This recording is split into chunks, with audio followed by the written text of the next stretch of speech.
ಆ ಪಾಶಾಸ್ತ್ರಕ್ಕೆ ಕಟ್ಟು ಬಿದ್ದು ಈಗ ಲವ ಮೂರ್ಛೆಗೊಂಡಿದ್ದಾನೆ. ಮೂರ್ಛೆಗೊಂಡ ಲವನನ್ನು ರಥದಲ್ಲಿ ಹಾಕಿಕೊಂಡು ಅರ್ಜುನ ಅಯೋಧ್ಯೆಯತ್ತ ಓಡುತ್ತಿದ್ದಾನೆ. ಮಕ್ಕಳು ಓಡಿದರು. ಕುಶಣ್ಣ ಕುಶಣ್ಣ ದರ್ಭೆಯನ್ನು ತೆಗೆದುಕೊಂಡು ಬರಲು ಹೋಗಿದ್ದಂತಹ ಕುಶ ಏನೋ ಯಾವುದೋ ಕುದುರೆ ಬಂದಿತ್ತು, ಅದು ಯುದ್ಧ ನಡೀತು. ಈಗ ಲವಣ್ಣ ಮೂರ್ಛೆ ಹೋಗ್ಬಿಟ್ಟ. ಅವನನ್ನ ರಥದಲ್ಲಿ ಹಾಕೊಂಡು ಕರ್ಕೊಂಡು ಹೋಗ್ತಾ ಇದ್ದಾರೆ. ನೀ ಬೇಗ ಬಾ. ಓಹೋ ಹಾಗೋ ಎತ್ತಿದ ಅಸ್ತ್ರವನ್ನ ಕುಶ ಓಡೋಡಿ ಬಂದ ತಮ್ಮನನ್ನ ಉಳಿಸಲು. ಕರದಿ ಅಸ್ತ್ರವನ್ನು ತೆಗೆದು ಗುರಿ ಇಟ್ಟು ಹೊಡೆದನಾಗ ಬಲಿವೇಗ.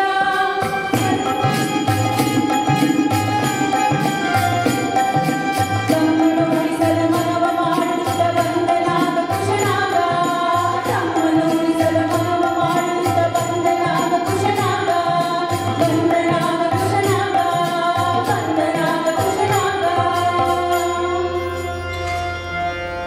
ಕುಶ ಬಂದು ತಮ್ಮನನ್ನ ಪಾಶಾಸ್ತ್ರದಿಂದ ಬಿಡಿಸಿದ್ದಾನೆ. ತಕ್ಷಣವೇ ಎದ್ದಂತಹ ಲವಕುಮಾರನು ಯುದ್ಧಕ್ಕೆ ಸನ್ನದ್ಧನಾಗಿ ನಿಂತಿದ್ದಾನೆ. ಲಕ್ಷ್ಮಣ ನೋಡ್ತಾ ಇವನು ಹಾಗೆ ಇದ್ದಾನಲ್ಲ, ಅಲ್ಲಲ್ಲ ಇವನು ಹಾಗೆ, ಅವನು ಇವನ ಹಾಗೆ. ಈ ಗೊಂದಲದಲ್ಲೇ ಅತ್ತ ಇತ್ತ ನೋಡುತ್ತಿರುವಂತೆಯೇ ಈ ಇಬ್ಬರು ಮಕ್ಕಳು ಅಸ್ತ್ರವನ್ನ ಪ್ರಯೋಗಿಸಿದ್ದಾರೆ. ಧಮ್ಮನೆ ಬಿದ್ದ ಲಕ್ಷ್ಮಣ. ಸುದ್ದಿ ಹೋಯಿತು. ಭರತ ಬಂದಿದ್ದಾನೆ. ಭರತನ ಗತಿಯೂ ಅದೇ ಆಗಿದೆ. ಸುದ್ದಿ ಮುಟ್ಟಿದೆ. ಕಡೆ ಉಳಿದವನೇ ಶ್ರೀರಾಮ ಯೋಚನೆ ಮಾಡುತ್ತಿದ್ದಾನೆ. ನನ್ನ 3 ತಮ್ಮಂದಿರು ಮೂರ್ಛೆಗೊಂಡು ಬಿದ್ದಿದ್ದಾರೆ ಎಂದ ಮೇಲೆ ಆ ಬಾಲಕರ ಪರಾಕ್ರಮ ಎಂದೆಂದಿರಬೇಕು. ಇಡೀ ಸಮಸ್ತ ಸೈನ್ಯವನ್ನೇ ತೆಗೆದುಕೊಂಡ ಶ್ರೀರಾಮ ಅಂಗದ, ನಳ, ನೀಲ, ಸುಷೇಣ, ಗವರ್ಯ, ಗವಾಕ್ಷ, ಗಂಧವಾಹನ, ಕ್ರೀಡ, ಮೈಂದ, ಜಾಂಬವಂತ, ಹನುಮಂತ ಹೊರಡಿದೆಲ್ಲ ಯುದ್ಧಕ್ಕೆ. ಸಮಸ್ತ ಸೈನ್ಯವನ್ನ ತೆಗೆದುಕೊಂಡು 7 ಕಳಶಗಳುಳ್ಳ ರಥದಲ್ಲಿ ಶ್ರೀರಾಮಚಂದ್ರ ಯುದ್ಧಕ್ಕೆ ಬಂದಿದ್ದಾನೆ ಮಕ್ಕಳ ಮೇಲೆ. ಸೂರ್ಯದೇವ ನೋಡಿದ, ನನ್ನ ಮೊಮ್ಮಕ್ಕಳಿಗೆ ನಾನು ಒಳಿದನ್ನು ಉಂಟೆ ಮಾಡಬೇಕು ಎಂದು 5 ಕಳಶ ಇರುವಂತಹ ದಿವ್ಯ ರಥವನ್ನ ಲವನಿಗೆ ಕೊಟ್ಟಿದ್ದಾನೆ. ಅಕ್ಷಯ ಬಾಣಗಳನ್ನ ಕುಶನಿಗೆ ಕೊಟ್ಟಿದ್ದಾನೆ. ರಾಮ ಆಗಮಿಸಿದ. ಮಕ್ಕಳೇ, ತಾವು ಯಾರು? ಕುಶ ಕೇಳಿದ. ಇದೇನಿದು? ನೀವು ನಮ್ಮೊಡನೆ ಯುದ್ಧ ಮಾಡಲು ಬಂದಿದ್ದೀರೋ ಇಲ್ಲ ಸಂಬಂಧ ಬೆಳೆಸಲು ಬಂದಿದ್ದೀರೋ? ಕುದುರೆಯನ್ನು ಕಟ್ಟಿದಿರೇಕೆ? ಕುದುರೆಯ ಹಣೆಯ ಮೇಲೆ ಧರೆಗೊಬ್ಬನೇ ವೀರ ಎಂದು ಬರೆದಿರೇಕೆ? ವಿಭೀಷಣ ಹೇಳಿದ. ಧರೆಗೊಬ್ಬನೇ ವೀರ ರಾಮ, ಅದಕ್ಕೆ ಬರೆದವು. ಅದು ತಪ್ಪು, ಅದು ಸರಿಯಲ್ಲ. ಧರೆಗೋರ್ಬನೆ ವೀರ ರಾಮನಲ್ಲ, ರಾಮನಂತೆ 100 ಜನರಿರುವರು ಎಂಬುದನ್ನು ತೋರುವುದಕ್ಕೆ. ಓಹೋ, ಹಾಗಾದರೆ ಯುದ್ಧಕ್ಕೆ ಸಿದ್ಧವೇ? ಕುಶ ಕೇಳಿದ. ಏನೋ ಅನುಮಾನವೇ? ನಿಲ್ಲಿ ಯುದ್ಧಕ್ಕೆ. ಯುದ್ಧ ಪ್ರಾರಂಭವಾಗಿದೆ ತಂದೆ ಮಕ್ಕಳ ಮಧ್ಯದಲ್ಲಿ. ಹನುಮಂತ ಹೇಳಿದ.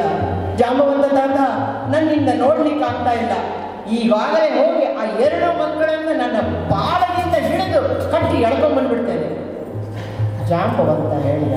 ಹನುಮಂತ, ಸುಮ್ಮನೆ ಕೂತ್ಕೊಂಡು ಯುದ್ಧವನ್ನ ನೋಡು.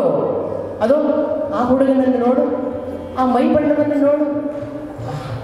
ಆ ಕಂದು ಮೈಬಣ್ಣ ಸೀತಾಮಾತೆಯಂತೆಯೇ ಇಲ್ಲವೇ? ಆ ಹುಡುಗ ಈಚೆ ಕಡೆಯಿಂದ ನೋಡಿದರೆ ಸೀತಾಮಾತೆಯಂತೆಯೇ ಕಾಣುತ್ತಾನೆ. ಈ ಹುಡುಗನ ಮೈಬಣ್ಣ ನೀಲಿ ಬಣ್ಣವಿದೆ, ನಮ್ಮ ರಾಮಚಂದ್ರನಂತೆ. ಈ ಕಡೆಯಿಂದ ನೋಡಿದರೆ ಆತ ರಾಮಚಂದ್ರನಂತೆಯೇ ಕಾಣುತ್ತಾನಲ್ವೇ? ಇವರಿಬ್ಬರಲ್ಲಿ ಏನೋ ಸಂಬಂಧವಿದೆ. ಅದು ನೋಡು, ಆ ಶ್ರೀರಾಮಚಂದ್ರ ಬಿಟ್ಟ ಬಾಣಗಳೆಲ್ಲ ಮಕ್ಕಳ ತಲೆಯ ಮೇಲೆ ಹೋಗ್ತಾ ಇವೆ. ಆ ಮಕ್ಕಳು ಬಿಟ್ಟ ಬಾಣ ಶ್ರೀರಾಮನ ಪಾದಕ್ಕೆ ಹೋಗ್ತಾ ಇದೆ. ನೀನು ಸುಮ್ಮನೆ ರಾಮನ ಧ್ಯಾನವನ್ನು ಮಾಡುತ್ತಾ ಕಣ್ಣು ಮುಚ್ಚಿ ಕುಳಿತುಕೋ ಎನ್ನುತ್ತೆ. ಇತ್ತ ಕಡೆ ರಾಮರು ಕೂಡ ನೋಡುತ್ತಿದ್ದಾರೆ ಮಕ್ಕಳನ್ನ. ಆಹಾ, ಯಾರಿರಬಹುದು ಇವರಿಗೆ ಗುರುಗಳು? ಎಂತಹ ಪರಿಣತಿ, ಎಂತಹ ವಿದ್ಯೆ, ಎಂತಹ ನುರಿತ ಕೈ. ಇದನ್ನ ಮಕ್ಕಳನ್ನು ನೋಡಿ ಹಾಗೇ ಮಂತ್ರಮುಗ್ಧರಾಗಿ ರಾಮ ನಿಂತಿರುವಾಗ ಮಕ್ಕಳು ಸಂಮೋಹನಾಸ್ತ್ರವನ್ನ ಪ್ರಯೋಗಿಸಿಬಿಟ್ಟರಂತೆ. ಸಂಮೋಹನಾಸ್ತ್ರಕ್ಕೆ ಸಿಲುಕಿದಂತಹ ಶ್ರೀರಾಮಚಂದ್ರ ಕ್ಷಣಕಾಲ ಮೂರ್ಛೆ ಬಿದ್ದಿದ್ದಾನೆ. ಮಕ್ಕಳು ಆಹಾ, ಯುದ್ಧದಲ್ಲಿ ನಾವೇ ಗೆದ್ದವು, ತೆಗೆದುಕೊಳ್ಳಿರಿ ಅವರ ಕಿರೀಟಗಳನ್ನೆಲ್ಲ. ಬಾಲಕರಿಗೆ ಹೇಳಿದರು, ಎಲ್ಲರ ಕಿರೀಟಗಳನ್ನು ತೆಗೆದುಕೊಳ್ಳಿ. ಕಿರೀಟಗಳೆಲ್ಲ ಬಹಳ ಭಾರವಾಗಿದೆ, ಎತ್ತುಕೊಂಡು ಹೋಗಿ ನಮ್ಮ ತಾಯಿಗೆ ತೋರಿಸಬೇಕು. ನಾನು ಈ ಶ್ರೀರಾಮಚಂದ್ರನ ಕಿರೀಟವನ್ನು ತೆಗೆದುಕೊಳ್ತೇನೆ, ನಾನು ಲಕ್ಷ್ಮಣನ ಕಿರೀಟವನ್ನು ತೆಗೆದುಕೊಳ್ತೇನೆ. ಮತ್ತೆ ಮತ್ತವರ ಕಿರೀಟಗಳನ್ನ ನೋಡಿದರು. ಜಾಂಬವಂತ ಹನುಮಂತ ಕಣ್ಣು ಮುಚ್ಚಿ ನಾಮಧ್ಯಾನ ಮಾಡ್ತಾ ಕುಳಿತಿದ್ದರು. ಬನ್ನಿ, ಇಲ್ಲಿ ಗೆದ್ದಿದ್ದೇವೆ ನಾವು, ಎತ್ತುಕೊಳ್ಳಿ, ಎಲ್ಲ ಕಿರೀಟಗಳನ್ನು ಎತ್ತುಕೊಳ್ಳಿ, ನಮ್ಮಿಂದ ಬನ್ನಿ. ಜಾಂಬವಂತ ಹನುಮಂತನನ್ನ ಕರೆದುಕೊಂಡು ಸೀತಾದೇವಿಯ ಕುಟೀರಕ್ಕೆ ಬಂದಿದ್ದಾರೆ ಮಕ್ಕಳು.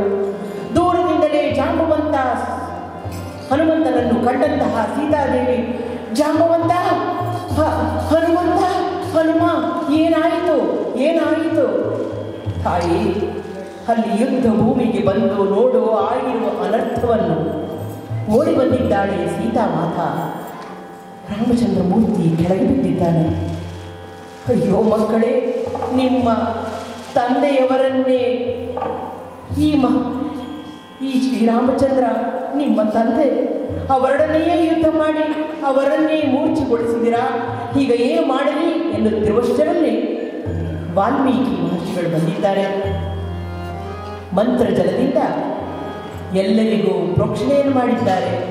ಭರತ, ಶತ್ರುಘ್ನ, ಲಕ್ಷ್ಮಣ ಮತ್ತೆ ಎಲ್ಲರೂ ಸೈನಿಕರು ಎಲ್ಲರೂ ಮೂರ್ಛೆಯಿಂದ ಎದ್ದಿದ್ದಾರೆ.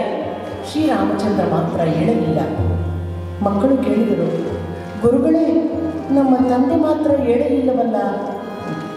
ವಾಲ್ಮೀಕಿ ಋಷಿಗಳು, ಮಕ್ಕಳೇ, ಶ್ರೀರಾಮಚಂದ್ರ ಶಕ್ತಿವಶನಲ್ಲ, ಅವನು ಭಕ್ತಿವಶ. ಆದ್ದರಿಂದ ಭಕ್ತಿಯಿಂದ ಶ್ರೀರಾಮನನ್ನು ಭಜಿಸಿ, ಖಂಡಿತವಾಗಿಯೂ ರಾಮ ನಿಮ್ಮಲ್ಲಿಗೆ ಬರುತ್ತಾನೆ. ಶ್ರೀರಾಮ ಭಜನೆ ತಮ್ಮೆಲ್ಲರ ಮುಂದಿದೆ.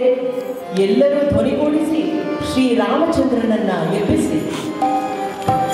ಶ್ರೀರಾಮಚಂದ್ರ ಪಾಹಿ ಮಾಂ, ಸೀತಾರಾಮ ರಕ್ಷ ಮಾಂ, ಕೋದಂಡ ರಾಮ ಪಾಹಿ ಮಾಂ, ಕಮನೀಯ ರಾಮ ರಕ್ಷ ಮಾಂ, ಜಯ ಜಯ ರಾಮ ಪಾಹಿ ಮಾಂ, ಜಯ ಜಯ ರಾಮ ರಕ್ಷ ಮಾಂ, ಜಯ ಜಯ ರಾಮ ಪಾಹಿ ಮಾಂ, ಜಯ ಜಯ ರಾಮ ರಕ್ಷ ಮಾಂ, ಅಂಧವತ್ಸಲ ಪಾಹಿ ಮಾಂ, ಚಂಡ ವಿಮೋಚಕ ರಕ್ಷ ಮಾಂ, ಭವಭಯನಾಶ ಪಾಹಿ ಮಾಂ, ಭಾಗ್ಯಪ್ರದಾತ ರಕ್ಷ ಮಾಂ, ಜಯ ಜಯ ರಾಮ ಪಾಹಿ ಮಾಂ, ಜಯ ಜಯ ರಾಮ ರಕ್ಷ ಮಾಂ, ಜಯ ಜಯ ರಾಮ ಪಾಹಿ ಮಾಂ, ಜಯ ಜಯ ರಾಮ ರಕ್ಷ ಮಾಂ, ರವಿಕುಲ ತಿಲಕ ಪಾಹಿ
ಶ್ರೀರಾಮಚಂದ್ರಮೂರ್ತಿ ಎದ್ದೊಡನೆಯೇ ಮಕ್ಕಳನ್ನು ನೋಡಿ, ಮಕ್ಕಳೇ, ನೀವು ಯಾರು?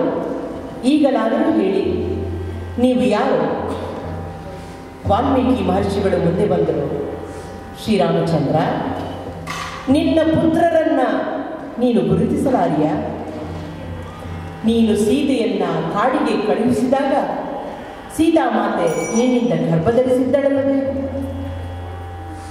ಸೀತೆ ಪರಮ ಪುನೀತೆ ಎಂಬುದನ್ನು ಅಗ್ನಿ ಪರೀಕ್ಷೆ, ಅಗ್ನಿಯಲ್ಲಿ ಪ್ರವೇಶ ಮಾಡಿ ಅದಕ್ಕೆ ಜಾಂಬವಂತ, ಹನುಮಂತ ಎಲ್ಲರೂ ಇಲ್ಲೇ ಇದ್ದಾರಲ್ಲ ಶ್ರೀರಾಮಚಂದ್ರ.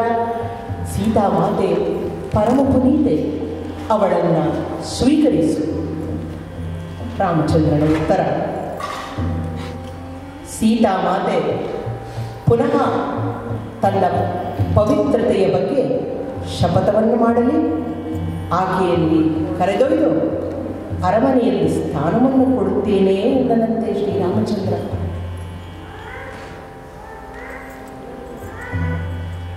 ಗುರುಗಳು ಕ್ಷಣಕಾಲ ನಿಶ್ಶಬ್ದವನ್ನು ತಾಳಿ, ಪ್ರಭು ಶ್ರೀರಾಮಚಂದ್ರ